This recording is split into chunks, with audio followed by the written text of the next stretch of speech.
Hello दोस्तों, welcome to my new video. I hope so आप सब अच्छे होंगे और मैं भी अच्छी हूँ।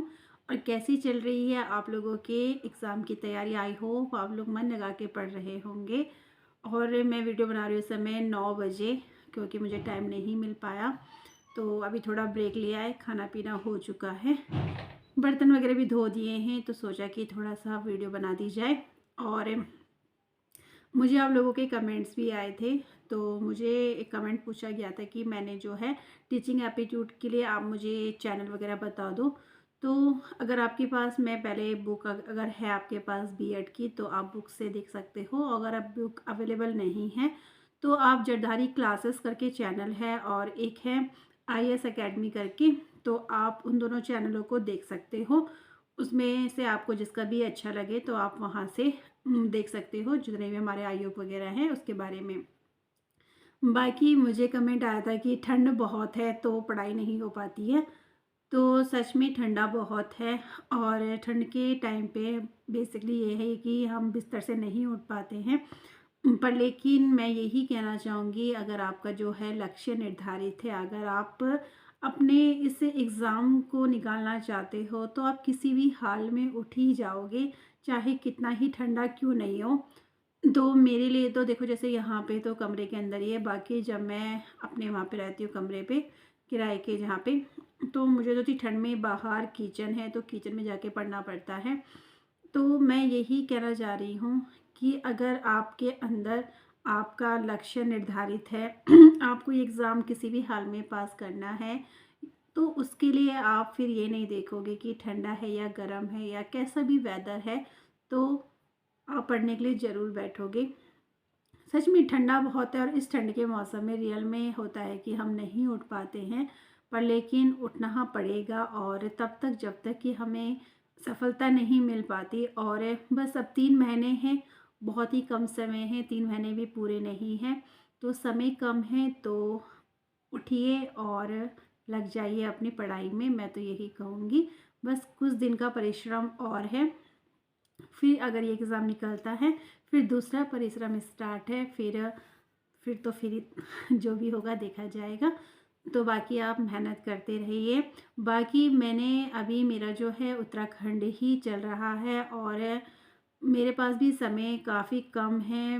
कैसे इतनी जल्दी, कैसे जो भी होगा आपको समझ में नहीं आ रहा है, पर फटाफट से उत्तराखंड वाला पोर्शन ही कंप्लीट कर रहे हैं। और मुझे ये कमेंट भी आया था कि मेरा ये पहला ही अटैम्प्ट है और हमारे लिए उत्तराखंड पढ़ना बहुत डिफ़िकल्ट हो रहा है सच में, क्योंकि मैंने ये चीज़ें नहीं पढ़ी है उत्तराखंड।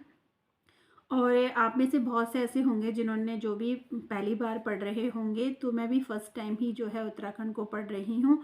और इसका जो सिलेबस है वो बहुत, मतलब बहुत ज़्यादा है जानने के लिए। और इतने कम समय में, और समय कम है, पढ़ना भी पूरा ही है। और न जाने कहाँ से कौन सा क्वेश्चंस आ जाए, तो पढ़ना तो है। भले ही हम अगर डीपली नहीं पढ़ रहे हैं, पर थोड़ा टच में भी अगर पढ़ेंगे तो पढ़ना तो उस टॉपिक को है, ताकि जब 4 ऑप्शंस दिए हों तो एक आइडिया आ ही जाता है कि नहीं ये देखा था, कुछ भी आ जाता है, ऐसा मेरा अनुमान है।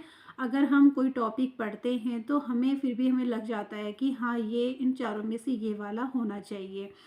तो हमें पढ़ना ज़रूरी है, कोई भी चाहे टॉपिक हो। और मैं ये कहूँगी कि ईज़ी टू, अगर आपको जो टॉपिक हार्ड लगता है, मुझे आए थे कमेंट कि मतलब जो इसके उत्तराखंड है, कुछ चीज़ें ऐसी हैं जो हमें समझ में नहीं आती हैं। तो जो बिल्कुल समझ में नहीं आ रहा है, तो मैं यही कहूँगी उसे स्किप कर दीजिए, क्योंकि उस पे वक्त गंवाने से अच्छा है आप वो चीज़ पढ़ लो जो आपको ईज़िली आ जाती है या ईज़िली समझ में आ जाती है। उत्तराखंड में बहुत सारे ऐसे टॉपिक हैं जो बहुत इंटरेस्टिंग हैं और बहुत ईज़िली हमें समझ में भी आ जाते हैं।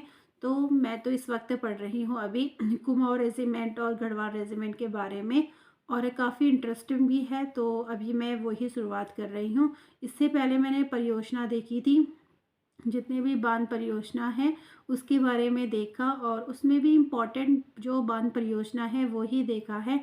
बाकी हमें इतनी सारी चीज़ें नहीं याद करके जानी है, जो इम्पॉर्टेंट है और जो मतलब जिसमें लगता है कि इसमें एग्ज़ाम से क्वेश्चन, इसमें पेपर में क्वेश्चन पूछा जा सकता है, खुद को भी आइडिया हो जाता है, तो उन सबको पढ़ा। बाकी इतना डीपली सारे परियोजनाएं नहीं, पर जो इम्पोर्टेंट लगती है उसको पढ़िए और उसके बारे में अच्छे से डिटेल जो भी है वो सब चीज़ें।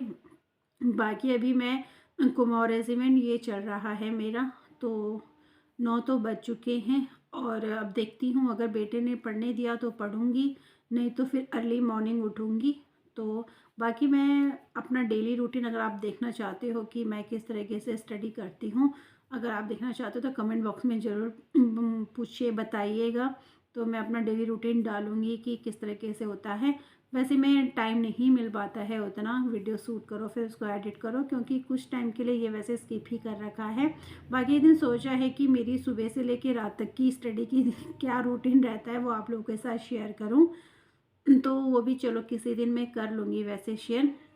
बाकी मैं यही कहूँगी आप लोगों से, आप लोग मेहनत करिए, 3 महीने भी पूरे नहीं हैं अब तो, जल्दी उठिए। और अगर जिनका छोटा बेबी है तो वो अर्ली मॉर्निंग स्टडी कर सकते हैं। अर्ली मॉर्निंग बहुत अच्छा ऑप्शंस होता है पढ़ने का, बहुत ही अच्छा, और उस समय माइंड भी फ्रेश रहता है, बच्चा भी सोया रहता है, तो कोई टेंशन नहीं। गर्मा गर्म चाय बनाइए और आराम से बैठ के रात को ही पहले आप, मैं जब सुबह मुझे क्या पढ़ना है ना, तो मेरा रात में ही माइंड सेट हो जाता है कि सीधा यही वाला टॉपिक पढ़ना है, ताकि आप आधा घंटा अपना उस टॉपिक क्या पढ़े के चक्कर में पूरा टाइम ना बिता दें। ऐसा भी कई बार होता है, मेरे साथ भी हुआ है ऐसा, इसलिए मैं बता रही हूँ। ऐसा हो जाता है क्योंकि जब हम तैयार नहीं रहते हैं कि क्या पढ़ेंगे, तो आधा घंटा इसी में निकल जाता है। तो सुबह उठिए, गरम गरम चाय बनाइए और फिर अपने सिटिंग एरिया में बैठ के आराम से जो है अपना टॉपिक क्लियर करिए, चाहे वो छोटा ही टॉपिक क्यों ना हो। इस तरीके से अगर आप करते हो तो ये है कि आपको उत्तराखंड पढ़ने में भी अच्छा लगेगा। और जो आपको पसंद नहीं आता है, जो आप नहीं कर पा रहे हो, तो उसको स्किप कर दीजिए, उसे पढ़ने की तो फिर ज़रूरत ही नहीं है, क्योंकि क्यों उसमें अपना टाइम वेस्ट करें। जो इजी जो आप चैप्टर हैं, जो आपको अच्छे लगते हैं, उस पर फोकस करिए। फिर बस आज की वीडियो को यहीं पे समाप्त करते हैं और मिलते हैं कल की वीडियो में। और आप लोगों के जो भी कमेंट्स हैं वो ज़रूर पूछिएगा मुझसे। बाकी जिनके कमेंट्स में क्वेश्चंस कुछ जो पूछे थे वो मैंने बता दिया है आप लोगों को, कि जरदारी क्लासेस और IAS एकेडमी करके चैनल है, आप उनकी वीडियोस देख सकते हो। बस आज की वीडियो को यहीं पे समाप्त करते हैं, तो फिर मिलती हूँ कल की वीडियो में। Bye bye to everyone.